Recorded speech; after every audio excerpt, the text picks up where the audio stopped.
السلام عليكم، مرحبا بكم معايا في فيديو جديد. كنتمنى دائما انكم تكونوا بخير وبصحه جيده ان شاء الله. اليوم غادي نديروا فيديو مختلف كذلك. اليوم غادي نشوفوا ان شاء الله باذن الله كيفاش نديروا المعادله ديال شهاده البكالوريا المغربيه باش تولي عندنا بكالوريا اسبانيا.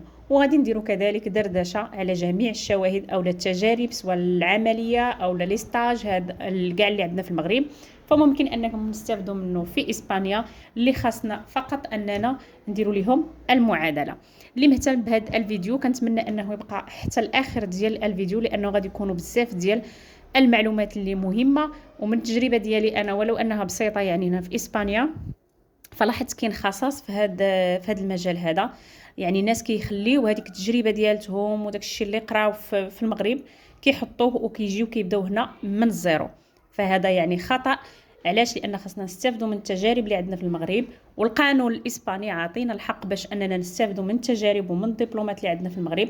فقط خاصنا اننا نعرفوا كيفاش نديروا لهم المعادله، حتى التجارب المهنيه وكل شيء. كما قلت، اللي مهتم بهذا الموضوع يبقى معنا لاخر فيديو. ما تنسونيش بواحد لايك، وكذلك لاول مره غادي يشوف القناه مرحبا بك، اشترك معنا في القناه ودير الزر ديال الجرس باش يبقى يوصلوك لي نوتيفيكاسيون ديال الفيديوهات. يعني اي فيديو تلاه فكيوصلك يعني تاخذ منه المعلومات اللي كتحتاج. بسم الله نبداو الفيديو. اول حاجه انا غادي نحكي لكم يعني هنا يعني طبقا للتجربه ديالتي، لانه انا يعني درت المعادله ديال البكالوريا ديالي. هنا سمحوا لي فقط المعلومات الشخصيه ديالي. فهذه هي البكالوريا الاسبانيه اللي حصلت عليها. ما غاديش ندوي معكم من فراغ، ولكن من تجربه شخصيه. فبسم الله نبداو الفيديو. باش نديروا المعادله ديال البكالوريا غادي نبدا معكم يعني نقطه بنقطه الوثائق اللي مطلوبين. اول حاجه بطاقه ديال التعريف الوطنيه، من طبيعه الحال تكون ايغاليزي او الباسبور ايغاليزي. ثاني حاجه هو بيان النقاط او الرولفيت نوت ديال السانكيام والسيزيام والباك. من الاحسن واقتصاديا انكم تجمعوهم يعني في ورقه واحده. يعني ديروها بحال هكا، يعني الورقه على العرض ديالها هكا، وجمعوهم. يعني سواء تجمعوهم بوحدكم او تديهم للمكتبه يجمعهم لكم شي حد. يعني كتجمع بيان النقاط ديال السانكيام والسيزيام والباك في ورقه واحده، وكتديه للثانويه تصادق عليه، والنيابه تصادق عليه، والاكاديميه تصادق عليه. يعني 3 ديال المصالح اللي يصادقوا عليه يعني بطبيعه الحال في الجهه ديالك. يعني كتمشي للثانويه ديالك، سواء كان عندك يعني بيان النقاط او لا ما كانش عندك، كتمشي تطلبوا ليهم وكتجمعوا في ورقه واحده، وكتعاود ترجعوا عليهم باش تصادق عليهم الثانويه، لان كتعاود ديروا في ورقه جديده بطبيعه الحال، وكتديه للنيابه تصادق عليه، وكتديه للاكاديميه الجهويه ديال الجهه اللي انت فيها كتصادق عليه. من بعد ما كدير هذا الشيء يعني كيصادقوا لك عليه كاملين، كدير له لامبوستيل. لامبوستيل يعني كيدار في المكتبه، كيصايبوا لك تقريبا بشي 20 درهم. كدير هذاك لامبوستيل، اولا كتدخل لو سيت ديال لامبوستيل اللي موجود في الانترنت. يعني اللي بغى يصايبو بوحدو يصايبو، اللي ما بغاش يصدع راسو يعني يديه المكتبه، فكيصايبوه تقريبا بشي 20 درهم. ومن بعد كتديه العماله حتى هي كتصادق عليه. هذا من جهه ديال بيان النقاط. فعطيتكم هنا بالتفصيل، يعني ما غاديش تلفوا، فقط غديروا هاد المراحل هادو. وكذلك الشهاده ديال الباك ديالك المغربي كذلك، يعني كدير ليها هذيك ما كتعاودش يعني تصادق عليها في الاكاديميه ولا في النيابه ولا هذه ديك، فقط كدير ليها لامبوستيل وكتديها العماله تصادق عليها، وبطاقه التعريف الوطنيه او لا الباسبور ايغاليزي، وكتديهم يعني القنصليه اللي تابعه للجهه ديالك. فمثلا من تجربتي الشخصيه، انا عندنا حنا القنصليه يعني جهه الدار البيضاء سطات، كاينه القنصليه في الدار البيضاء، ولكن هذا الشيء ديال المعادله ما كتكلفش به. كاينه واحد يعني بحال نقولوا حنا ملحقه ديالها كاينه في الدار البيضاء، فهي اللي كتكلف بهذا الشيء. يعني بالنسبه للناس اللي هما يعني متواجدين في الجهات ديال الدار البيضاء سطات، الا بغاو النمره ديال هاد المؤسسه اللي مشيت ليها انا بطبيعه الحال اللي تابعه القنصليه ديال اسبانيا، فادخل عندي الانستغرام، غنخلي لكم في صندوق الوصف وكذلك في اول تعليق. يعني اللي ما كيعرفش صندوق الوصف غادي نخلي لكم الانستغرام ديالي في اول تعليق، وغادي نعطيكم النمره.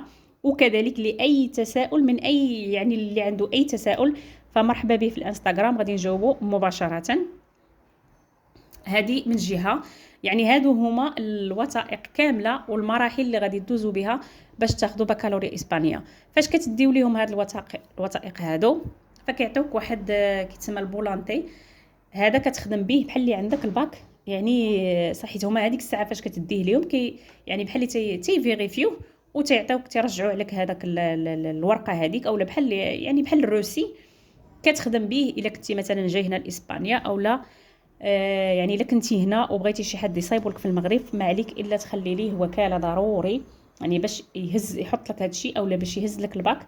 فضروري دير وكاله لشي شخص. ما كنتي يعني انت صافي كيعطيوك هذاك الروسي كتخدم به هنا في اسبانيا بحال اللي عندك البكالوريا. وانا شخصيا يعني خدمت به وتقبلت يعني بهذاك الروسي، خدمت به قبل ما يوصلني هذاك قبل ما يوصلني هذا الباك هذا، يعني خدمت به وتقبلت فيه. وغادي نعطيكم يعني فقط واحد التجربه في البكالوريا المغربيه.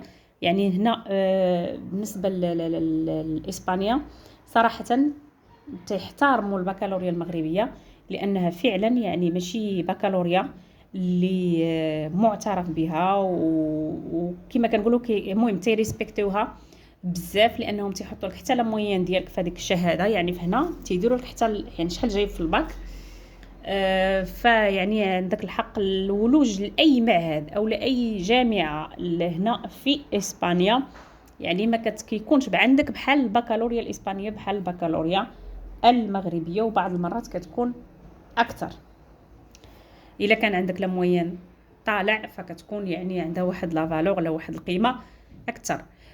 كنتمنى انني نكون شرحت لكم مزيان بالنسبه للبكالوريا المغربيه باش ترجعها بكالوريا اسبانيا. فما تضيعوش يعني الناس اللي عندهم الباك في المغرب وجاو هنا، سواء يعني جاو الاغلب اللي كيجي للدراسه فكيكونوا يعني ملمين بهاد التفاصيل هذه، ولكن الناس اللي كيجيو من بعد ما قراو في المغرب وسالاو القرايه ديالهم وداكشي يعني كيجيو هنا كيهاجروا. فيعني كما قلت لكم التجربه ديالي الشخصيه، فبزاف ديال الناس يعني كيضيعوا في التجارب العمليه ديالهم وفي الشواهد ديالهم اللي حصلوا عليها في المغرب فقط لانهم ما تيديروش المعادله وما تيقلبوش على راسهم كما تنقولوا.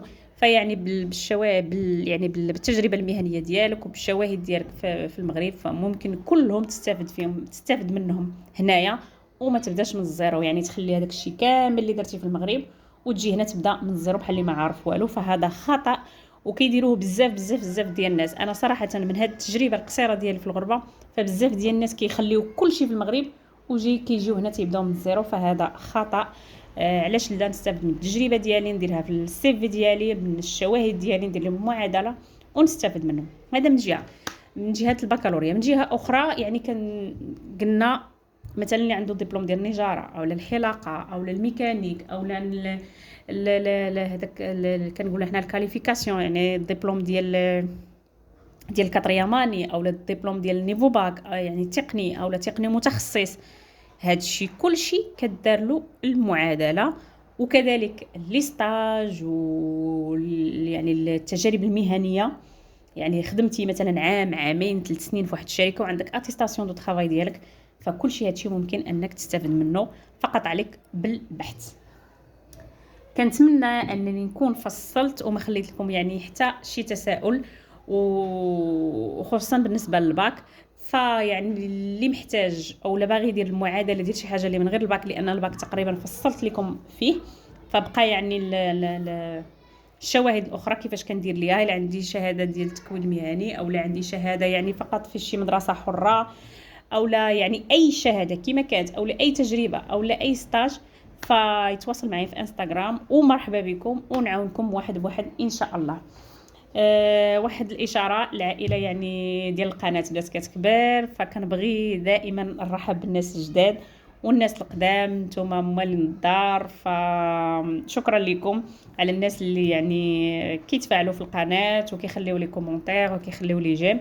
شكرا بزاف لكم، والى فيديو قادم ان شاء الله.